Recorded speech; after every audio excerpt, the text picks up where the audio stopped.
എല്ലാ പ്രിയപ്പെട്ട വിദ്യാർത്ഥികൾക്കും വളരെ നല്ല ഒരു വായനാ ദിനം ആദ്യമേ തന്നെ ആശംസിക്കുന്നു. പ്രശസ്ത എഴുത്തുകാരനായ ഫെഡറിക് ഡഗ്ലസ് ഒരിക്കൽ ഇങ്ങനെ ഒരു വാചകം പറഞ്ഞു വെച്ചു: once you learn to read you will be forever free.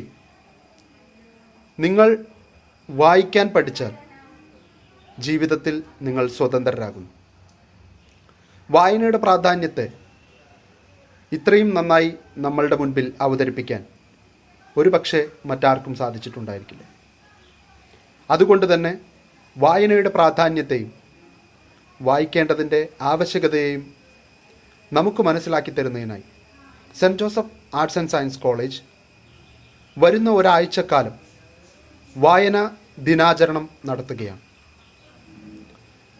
ഈ വായനാ ദിനാചരണത്തിൻ്റെ ഭാഗമായി മലയാളത്തിലെ പ്രശസ്ത എഴുത്തുകാരിയായ മാധവിക്കുട്ടിയുടെ നീർമാതളങ്ങൾ പൂത്തപ്പോൾ എന്ന കൃതി S2 BA ഇംഗ്ലീഷ് ക്ലാസ്സിൽ നിന്നും നിങ്ങളുടെ മുൻപിൽ അവതരിപ്പിക്കുന്നു നൗറിൻ. ഒത്തിരി സ്നേഹത്തോടെ നൗറിനെ ഈ പുസ്തകം നിങ്ങൾക്ക് പരിചയപ്പെടുത്തുന്നതിനായി സാദരം ക്ഷണിക്കുന്നു. മലയാള സാഹിത്യത്തിൻ്റെ പ്രിയ കലാകാരി മാധവിക്കുട്ടിയുടെ ജനിച്ച സ്ഥലത്താണ് ഞാനിപ്പോൾ നിൽക്കുന്നത്. നാലപ്പാട്ട് തറവാടിൻ്റെ മുറ്റത്ത്. കേരള സാഹിത്യ അക്കാദമി കമലാസുരയ്യ സാംസ്കാരിക സമുച്ചയം. വളരെ സന്തോഷമുണ്ട് ഇവിടെ നിന്നുകൊണ്ട് തന്നെ ആ ഒരു മഹത് വ്യക്തിയെക്കുറിച്ച് പറയുമ്പോൾ എനിക്ക്. നീർമാതളം പൂക്കുന്നത് കേവലം ഒരാഴ്ച കാലത്തിന് വേണ്ടി മാത്രമാണ്. മണ്ണിൽ നിന്നും പുതുമഴയുടെ ഗന്ധം വരുമ്പോൾ ഇല കൊഴിയും ആ ശിശിരകാലവും നീർമാതളം പൂക്കാറായി എന്ന് തന്നെ നമുക്ക് വിചാരിക്കാം. നമസ്കാരം. വായിച്ചാൽ വളരാം, വായിച്ചില്ലേ വളയാം.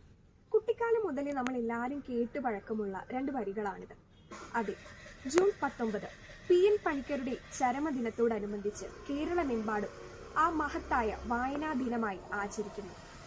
ഈ വർഷത്തെ വായനാ ദിനത്തോടനുബന്ധിച്ച് നിങ്ങൾക്ക് പങ്കുവെച്ച് തരാൻ, എന്നിലുള്ള അറിവ് നിങ്ങൾക്ക് പങ്കുവെച്ച് തരാനാണ് ഞാനിവിടെ വന്നിരിക്കുന്നത്.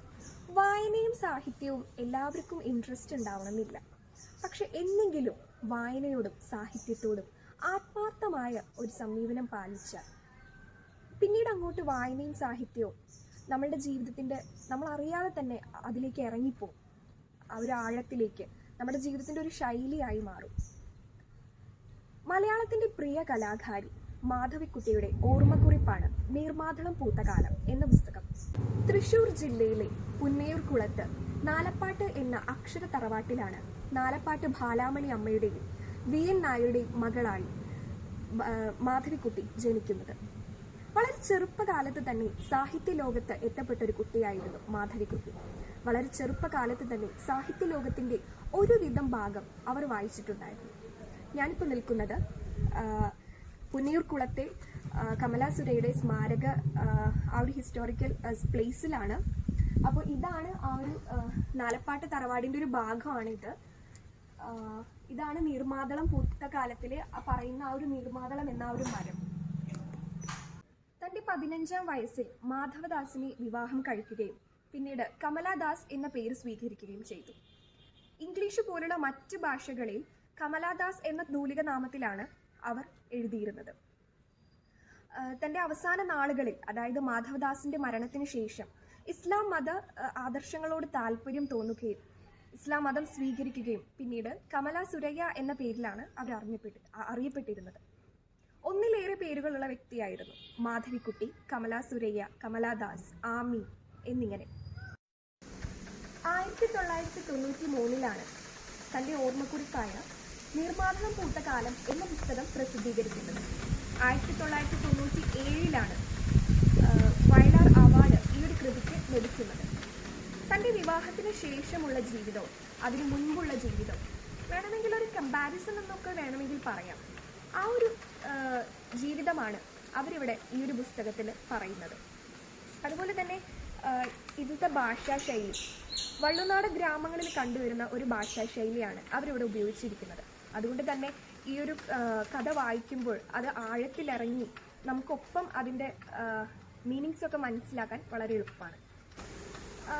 ഈ ഒരു പുസ്തകത്തിൻ്റെ ഘടനാരീതി എന്ന് പറയുന്നത് ആദ്യത്തെ ഭാഗത്ത് നാലപ്പാട്ട് തറവാടിനെ പറ്റിയും അതുപോലെ തന്നെ ഭർത്താവായ മാധവദാസിൻ്റെ അമ്പാഴത്തിൽ തറവാടിനെ പറ്റിയുമാണ് പറയുന്നത്.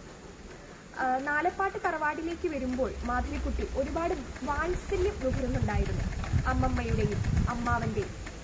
അങ്ങനെ കൊൽക്കത്തയിലെ ജീവിതം എന്ന് പറയുന്നത്, കൊൽക്കത്തയിലെ പാക്ക് സ്ട്രീറ്റിലുണ്ടായിരുന്ന ദാരിദ്ര്യം, കഷ്ടപ്പാട്, അതൊക്കെ നേരിട്ട് നിസ്സഹായയായി കണ്ടു നിൽക്കേണ്ടി വരുന്ന ആ ഒരു അവസ്ഥകളാണ് ആ ഒരു കൊൽക്കത്ത പാക്ക് സ്ട്രീറ്റിലുള്ള ആ ഒരു ജീവിതത്തിൽ അവർ പറയുന്നത്. ആ ഒരു ടൈമിൽ കൊൽക്കത്തയിൽ കലാപങ്ങൾ ഒരുപാട് നടക്കുന്ന സമയമായിരുന്നു. അതുകൊണ്ട് തന്നെ ഇന്ത്യൻ സമരങ്ങൾ പലതും നേരിട്ട് കണ്ട ഒരു വ്യക്തിയും കൂടിയാണ് മാധവിക്കുട്ടി. ഈ ഒരു പുസ്തകത്തിൽ ഒരു ചാപ്റ്റർ കൊൽക്കത്തയിൽ പറ്റിയാണെങ്കിൽ മറ്റൊരു ചാപ്റ്റർ നാലാപ്പാട്ട് തറവാടിനെ പറ്റിയാണ്.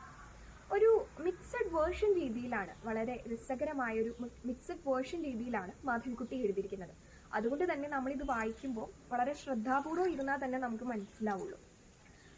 പിന്നീട് തൻ്റെ ജീവിതത്തിൽ താൻ തെറ്റ് ചെയ്തു എന്ന് തോന്നുന്ന കാര്യങ്ങൾ, അല്ലെങ്കിൽ എന്തെങ്കിലും സങ്കടങ്ങൾ, വിഷമങ്ങൾ, അതൊക്കെ അവരെ പറ്റിയിട്ട് വലിയൊരു സംഭവമായിരുന്നു. മാധവിക്കുട്ടി എന്ന് പറയുന്നത് ഒരു സമസ്യയാണ്. അവരുടെ വിഷമങ്ങളുടെയും അവരുടെ സങ്കടങ്ങളുടെയും തോതിൻ്റെ അളവ് നമുക്ക് അളക്കാൻ പറ്റില്ല. അപ്പോൾ അതുകൊണ്ട് തന്നെ ഒരു കുമ്പസാര കൂട്ടിലിരുന്ന് ഒരു കുമ്പസാര രഹസ്യം കേൾക്കുന്ന ഒരു അനുഭൂതിയാണ് എനിക്ക് ഈ ഒരു പുസ്തകം വായിച്ചപ്പോൾ ലഭിച്ചത്. മാധവിക്കുട്ടിയുടെ വളരെ പ്രസിദ്ധമായ കഥകളിൽ ഒന്നായ നീർമാതളം പൂത്ത കാലം എന്ന ആ ഒരു നീർമാതളം എന്ന മരം, ഇതാണ് ആ ഒരു നീർമാതളം എന്ന മരം. അപ്പോൾ എന്തുകൊണ്ടാണ് തൻ്റെ ഓർമ്മക്കുറിപ്പും ഈ നീർമാതളം എന്ന മരവും അല്ലെങ്കിൽ നീർമാതളം പൂത്ത കാലം തമ്മിലുള്ള ആ ഒരു ഡിഫറൻസ് എന്താണെന്ന് വെച്ച് കഴിഞ്ഞാൽ, നീർമാതളം പൂക്കുമ്പോൾ എപ്പോഴും ഒരാഴ്ചക്കാലത്തിന് വേണ്ടിയിട്ടാണ് പൂക്കുന്നത്. അതുപോലെ തന്നെ മണ്ണിൽ നിന്ന് വരുന്ന ആ ഒരു പുതുമണം, ഇല കൊഴിയും ശിശിരകാലം, ഇതൊക്കെ വെച്ച് അവരവരുടെ ജീവിതം കമ്പയർ ചെയ്യുകയാണ്. തൻ്റെ ജീവിതത്തെ. അതായത് കൊൽക്കത്തയിൽ നിന്നും കേവലം ഒരാഴ്ച കാലത്തിനൊക്കെ വേണ്ടിയിട്ടാണ് മാധവിക്കുട്ടി തൻ്റെ നാലപ്പാട്ട് തറവാട്ടിലേക്ക് വരുന്നത്.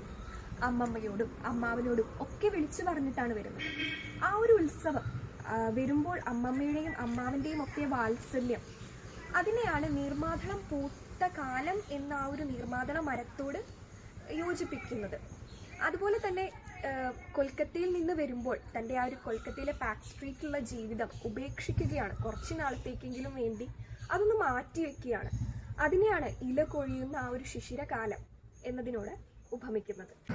ഈ ഒരു പുസ്തകം വായിക്കുമ്പോൾ നമുക്ക് മനസ്സിലാവുന്നത് എന്താണെന്ന് വെച്ച് കഴിഞ്ഞാൽ, ആദ്യ ഭാഗങ്ങളിൽ തന്നെ അവരവരുടെ വേരുകൾ അന്വേഷിക്കുകയാണ്. അതായത് കേവലം ഒരു വർഷത്തിന്, തൻ്റെ ജ്യേഷ്ഠൻ്റെ മരണം കഴിഞ്ഞ് ഒരു വർഷത്തിന് ശേഷമാണ് മാധവിക്കുട്ടി ഈ ഒരു പുസ്തകം എഴുതുന്നത്. അമ്മാവൻ്റെയും അമ്മമ്മയുടെയും ഒക്കെ മരണത്തിന് ശേഷം അവരിലൂടെ ആയിരുന്നു മാധവിക്കുട്ടി ജീവിച്ചിരുന്നത്. സാഹിത്യ ലോകവും അമ്മാവൻ്റെയും അമ്മമ്മയുടെ ഒക്കെ ആ ഒരു ജീവിതം, അവരില്ലാത്ത ആ ഒരു അവസ്ഥ, എവിടെയാണ് തൻ്റെ ജീവിതത്തിൻ്റെ സ്ഥാനം, എവിടെയാണ് തൻ്റെ വേരുകൾ, അതന്വേഷിക്കുന്ന ആ ഒരു മനോഭാവം നമുക്ക് ഈ ഒരു കഥയിൽ ഉടനീളം കാണാൻ സാധിക്കും. ഈ ഒരു കഥയിൽ ഉടനീളം പറയുന്ന രണ്ട് കഥാപാത്രങ്ങളാണ് ത്രിപുരയും പാറുക്കുട്ടി. നാലപ്പാട്ട് തറവാട്ടിലെ വീട്ടുവേലക്കാരിയായിരുന്നു ത്രിപുര.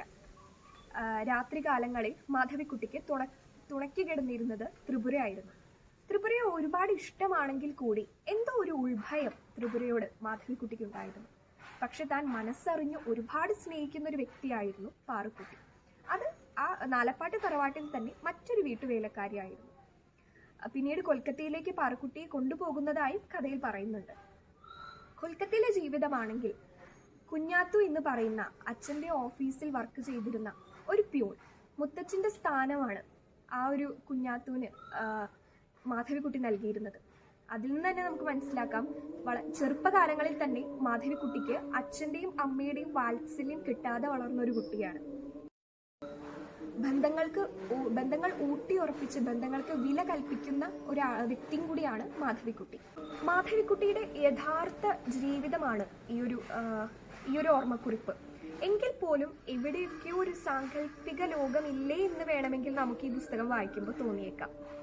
ഒരു സാഹിത്യകാരി എന്ന നിലയിൽ ചെറിയ ഫിക്ഷൻ എന്ന രീതിയിലൊക്കെ ഈ ഒരു പുസ്തകത്തിൽ ഉൾപ്പെടുത്തിയിട്ടുണ്ട് അവർ.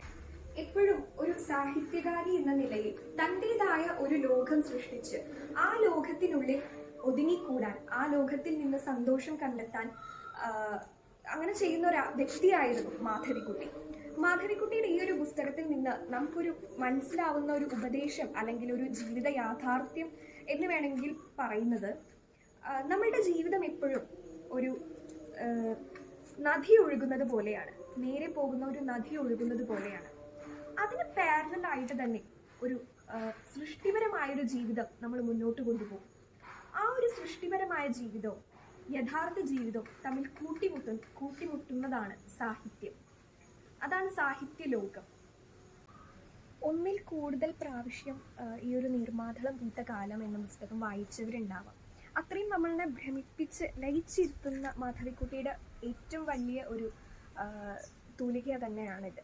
ഈ വർഷത്തെ വായനാ ദിനാചരണത്തോടനുബന്ധിച്ച് എനിക്ക് പറയാനുള്ളത്, ഈ ഒരു പുസ്തകമല്ല, പലതരം ഇതുപോലെ തന്നെ വലിയ ആശയങ്ങളുള്ള മനോഹരമായ വലിയ പുസ്തകങ്ങൾ ഇനിയുമുണ്ട്. ആ ഒരു സാഹിത്യ ലോകത്തിലേക്ക് അല്ലെങ്കിൽ ആ ഒരു വായന ലോകത്തിലേക്ക് ഇറങ്ങിച്ചെല്ലുകയും എല്ലാം മനസ്സിലാക്കുകയും ചെയ്യുക എന്നാണ് എനിക്ക് പറയാനുള്ളത്.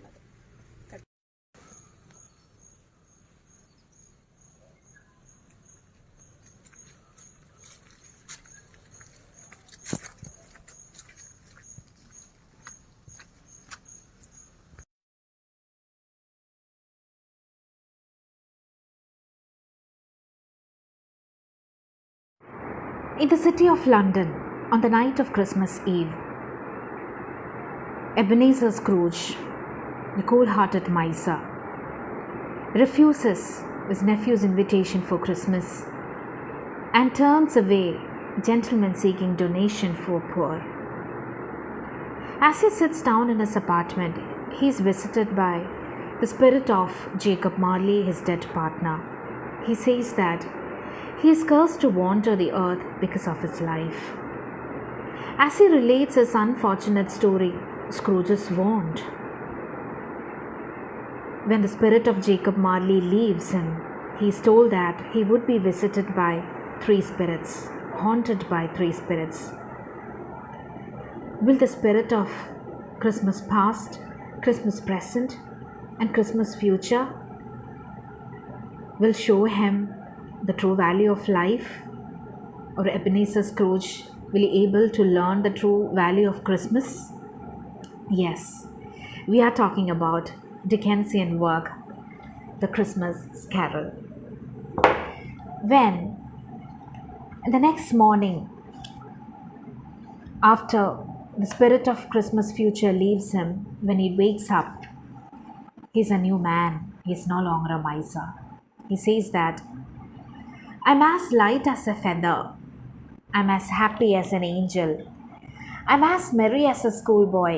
I'm as giddy as a drunken man. A Merry Christmas to everybody. This genial story never fails to quicken the impulses of tenderness and thoughtful charity. As we turn its magical pages, we hear midnight morning of winter wind, falling snow, the rattle of hail on the naked branches and the window panes. We get the vision of cozy rooms, close curtained, wherein light burns brightly, sweet music, comfort, warmthness. We get the reality of cold sorrow contrasted with warmthness, comfort. The sanctity of giving others the comfort is the moral of Christmas and Christmas Carol. Conceived in the mood of larger human sympathy, it expresses in an admirable form. It addresses the unlettered and educated alike. It touches the humblest and highest order of mind. It is an inspiration for all. It influences everybody. The small body of literature is a work for all time. Love, comfort, kindness, bereavement, bitter reality of death, consolences of religion, shocking aspects of vice and squalor can be seen as its momentous themes. It is one of the literature of redemption. You can see the opulent use of verbs, adjectives, and almost everything is personified from misanthropic eyes to the old bells peeping down from its tower. Book is just of 100 plus pages. It's a must read. It takes us to deep thoughts, not to be a selfish in nature. You have to think from the empathetic point of view. You have to be empathetic. You have to donate, share your happiness, share your food, share what you have with others. It gives us true meaning of life. It gives us deep thoughts. You can read this work any time in the year, but reading this, especially in the Christmas season, and its ennobling influence is sure to be felt stronger and sweeter than ever.